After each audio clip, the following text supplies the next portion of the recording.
Италијанскиот пратеник во Европскиот парламент Андреа Коцелино и неговиот белгиски колега Марк Тарабела се најновите европски пратеници фатени во корупцијски скандал што го потресе Брисел.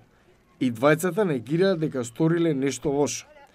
По едногодишна истрага, белгиската полиција минатиот месец изврши рација во канцеларии и домови поврзани со сегашни и поранешни европратеници. Откриле околу 1,6 милиони долари. 158.000 американски долари беа откриени во домот на заменик претседателката на Европскиот парламент од Грција Ева Каили на 9 декември. Таа е обвинета за земање мито од Катар. Целта на подкупот беше да се фаворизира оваа земја од Персискиот залив во економските, финансиските и политичките одлуки на Европскиот парламент.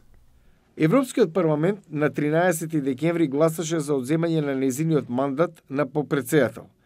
Во ноември, пред полициската операција, таа зборуваше во корист на Катар пред европските пратеници, обвинувајќи ги кратичарите за лицемерие.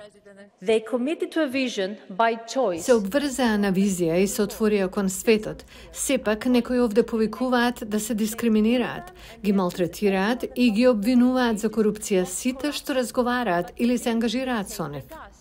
Партнерот на Каили, помошник во Европскиот парламент и уште двајца се обвинети дека земале пари од Катар. Сите ги негираат обвинувањата.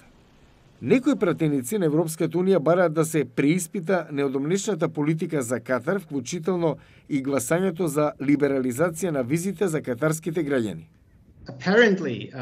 Очигледно Катар се обиде да изврши влијание врз одлучувањето во врска со ова законодавство. Овој закон веќе е донесен, но сега е суспендиран. Катар негира дека се обидел да подмети представници на Европската унија. Предупреди дека односите со Европа се загрозени.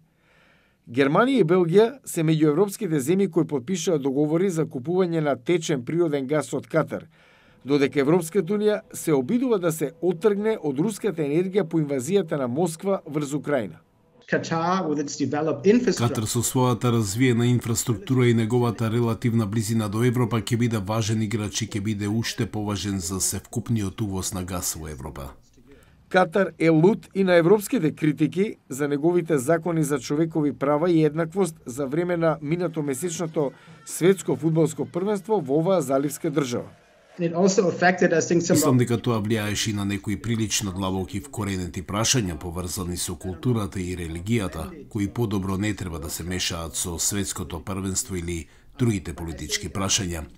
Но мислам дека билатералните односи можат да го надминат овој период, затоа што во интерес на двете е да соработуваат. Председателот на Европскиот парламент предупреди дека кривичната постапка ја нарушува довербата во ЕУ и вредностите за кои таа се залага.